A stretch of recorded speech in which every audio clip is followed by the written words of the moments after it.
Keith is a little bit of a different case. Like Eddie, I always felt like if Eddie didn't have David Lee Roth, he might be like an Alan Holdsworth. You know what I'm saying? And nothing wrong with Alan Holdsworth. He was fantastic. No, but I don't think so. No? Because I think that he was really compelled to do other things, that he would have done them. Okay. All right. So, you can think about, well, why wouldn't he have been compelled to look for other playing situations or ways to make music? But he wasn't. He just wasn't. Well, He's sort of unapologetic about it. Like, yeah. Van Halen's my band, and that's what I do. And like in a way, crossing over is sort of like, if I could do this, right? It doesn't have vocals on it. It's as experimental as anything I would want to do, right? And it would go on a Van Halen record. Then why would I need to not do something that wasn't Van Halen? I tell you, that was the feeling I got. That he wasn't looking. He didn't need to find other outlets. Yeah. I just feel like Van Halen is a bit like Campbell's Soup or Coke. Like there's a certain expectations. It's sort of a brand name that comes with certain expectations. You know what I'm saying? And that there's a commerciality that they have to live up to. And there's that could all be true, but he's never demonstrated that he, had a desire to do something else. No, he hasn't. Not that I'm aware of. No, Maybe I know. He has. But the thing that's very curious to me is he's constantly recording, and as you well saw, he has an entire room with a vault with all this material. But if you think he hasn't really released all that much in the course of over 40 years. He has 12 studio albums. And it's, over the course of 40 years, think about like Clapton and some other people, they've done so much more stuff. Granted, Clapton's older, but, just within that time period, it's just strange that, like, why he doesn't release more stuff if you're constantly recording, constantly working. Constantly writing. It's just... It's a good point. Yeah. I guess he's the only one that could answer that, Right, Maybe exactly. things have to be up to a certain... it's funny because his neighbor that he was good friends with, Frank Zappa, right? They were similar in the sense that Frank, all he did was record, day in, day out, 16 hours a day. And Frank said in an interview once, he said, well, the albums that are out represent about 5% of the total recorded music that I have in my vault.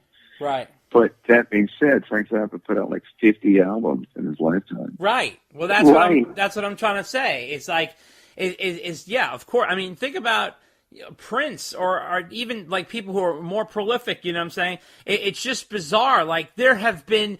Just look at the past 7 years. Eddie's released nothing. Has he been asked this in interviews?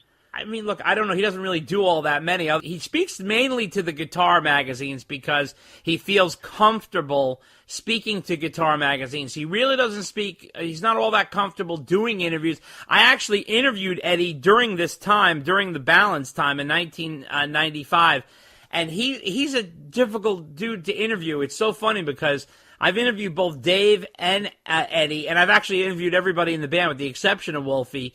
And the funny thing is when you speak to Eddie, he's just sort of like a Rubik's Cube. Dave, as you well know, has diarrhea of the mouth and never shuts up. But with Eddie, I don't know why. He's sort of like this quirky character who doesn't really work very well verbally. He's mainly likes to play and show his feelings and his thoughts through his playing, which is understandable. It's, I guess part of his genius, I guess. But let me ask you also this. In terms of guitar influence, where would you place him in terms of influence over the course of all these different guitarists? Now, we all know there's lists, who's the best. There's no such thing as best because it's just too many opinions. But in terms of influence, where would you put him in the sense of influencing a generation of guitarists or spawning more guitarists? Where do you think he fits?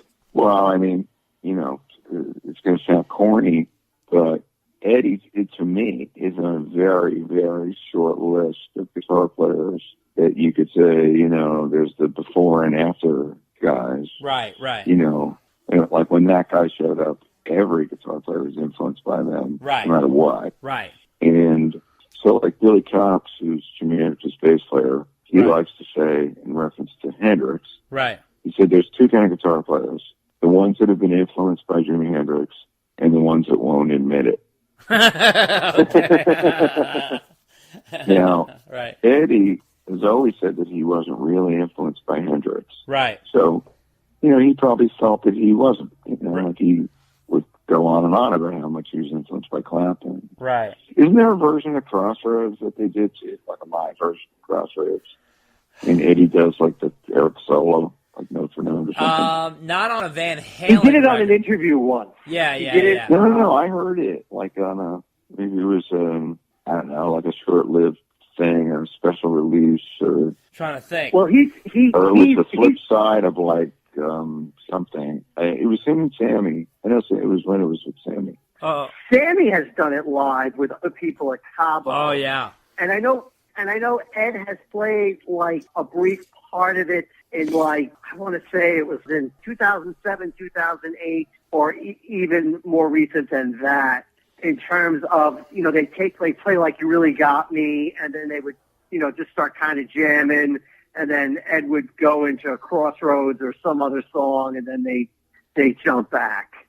But I mean, Ed has played it. I mean, I remember he did the solo like note for note in an interview once, because same thing like you, he was holding the guitar, and he talked about his Eric Clapton influence, and then next thing you know, he's doing the solo note for note from the I heard a lot. I heard a live version from somewhere. But anyway, so my point was just going to be that, you know, Eddie's one of those guys. You know, like if you go through history, so one of the first guitar players that you would say that about is a guy who is like one of the first electric guitar players ever. It's just Charlie Christian.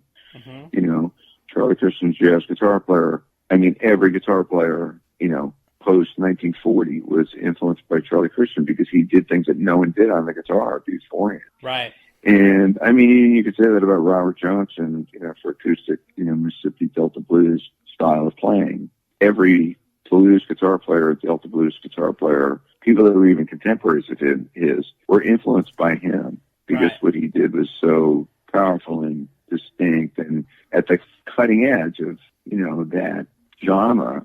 And so Wes Montgomery, who was the next jazz guitar player that you would, you know, could put that same label on, Wes said that, you know, the first thing he ever did was he learned all of Charlie Christian solos. And that was like the only thing he could do for a while.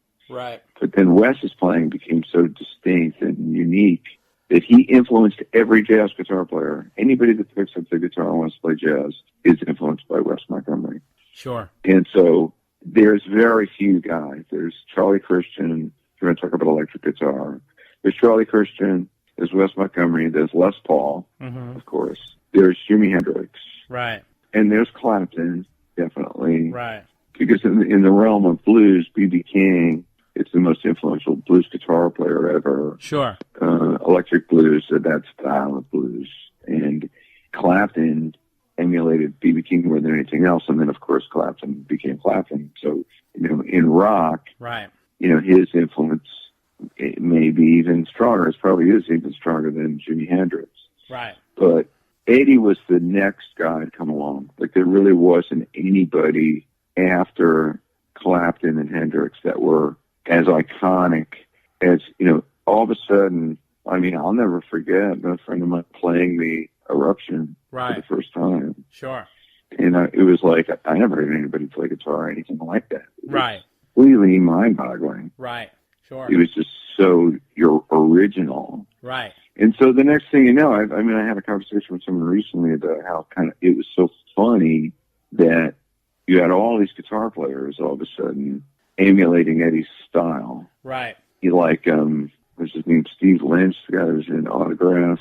Okay. And Vito Bratta and from White Line, yeah. I mean, like everybody had to kind of play like Eddie. Right. You know, like right. in the 80s, in the early 80s, you know, like, I mean, he influenced every single player. It's interesting because, like, George Lynch is older than Eddie, and they came from the same scene. Right. So I don't really know if he was influenced by Eddie, but I think he was, even though he was older than him. Sure. I mean, I think his style was probably there a lot, but right. already, but I think he was influenced by Eddie. Eddie's sound, definitely. Right. His sound, was the sound. That became the sound, the rock guitar sound everybody wanted to try to get. Sure. Just like Clapton had done, Absolutely. with Blues Breakers and Cream. What's interesting to me, though, is that sort of simultaneous to Eddie was this other guy who came up right exactly at the same time, which is Randy Rhoads. Right. And Randy, I think some people lumped them together, but the truth is they couldn't play more differently from each other. Sure. And both tremendously influential. And my feeling is, you're making me think about this, is that in the immediate years of Eddie bursting onto the scene, I think he was by far the most influential rock guitar player, over the next 5, 8 years, 10 years. And he, continues to be one of the most influential guitar players that ever lived. Right. And distinctly unique and unusual. And nobody sounds like Eddie. And nobody should try because, Eddie said, because he's talking about how he hates it that other people do finger tapping. And he said, when I do finger tapping, I'm telling a story, but when I hear another guitar player do finger tap, I feel like they're telling a joke. Right, yeah. I remember that in the story. Absolutely. And, it's true because, there are people who did fretboard tapping before Eddie, but nobody did it took it to where he took it, like what he does on Up the Teacher or a variety of songs. Sure. It's just so original and creative. Right. But what I was going to say is that I feel like Randy maybe became even more of a guitar influence because when you go through the whole 80s and into the 90s, and Yngwie had something to do with it, that sort of more classical, neoclassical thing. Right. Sort of, like a long run. Right. Maybe part of it is, too, that it's silly to try to play like Eddie Van Halen because his playing is so distinct. Right. You know what I mean? It's kind of dumb, to do it because you'll just sound like a guy trying to play like Eddie Van Halen, which is ridiculous. Right. Because there's no point in that. Whereas Randy's approach and that neoclassical thing, you could listen to Zakk Wylde or mix it with what Yngwie did. It spawned a whole new, Paul Gilbert and all these other guys. Right. It's like I opened the door to this whole other thing. So I don't, see a direct line between, let's say, Paul Gilbert and Eddie. No, yeah. You know what I mean? Yeah. But I see a direct line between Paul Gilbert and Randy. What about in terms of one thing I always thought, I'm a huge Stevie Ray Vaughan fan and I love his playing. Stevie has a certain feel to his playing the way Eddie does. They don't play anything like each other, but they both have this natural fluidity to the way they play. Oh, yeah. And you're a guitarist. As you said it earlier in this conversation, the way they effortlessly play, it's almost like they're not even playing. It's like an extension of their arm or something. Absolutely. They're just talking. Yeah. They're talking. That's their voice.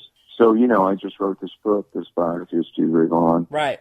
That I wrote with my friend Alan Paul. Alan wrote the Allman Brothers book, One Way Out, which was a very successful book. Right. And so that paved the way to us writing this Stevie Ray Vaughan book together. And Stevie's brother, Jimmy Vaughan, was very involved in the book. And so Jimmy wrote the epilogue to the book, and it's a fantastic epilogue. And what he says is, when you listen to Stevie play, he's talking to you. Right.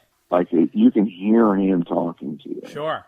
And so, that's what makes somebody like Eddie and Stevie and the rarest of the rare and the greatest of the great, Jerry Garcia too. Right. They developed a language on the guitar that's just them. No one can sound like them. Right. They can try. Right. But it's just sort of silly to do it. Right. You mentioned Alan Holdsworth, he was very influential. Yep. And he influenced Eddie, Eddie. Totally. Definitely his playing on Fair Warning, he was on Mean Street, that solo, he's going for the Alan Holdsworth thing, Totally, it influenced him a lot. There's just a handful of guys, it's a rare thing when someone is able to play in a way that's so distinct, it's them in one note, Right. Now, in your Stevie Ray Vaughan book, do you take it from when Stevie was a young man, or are you focusing on his playing? What era or part of his life are you encompassing? It's his entire life from before he was born. Wow. Wow. You know, it's just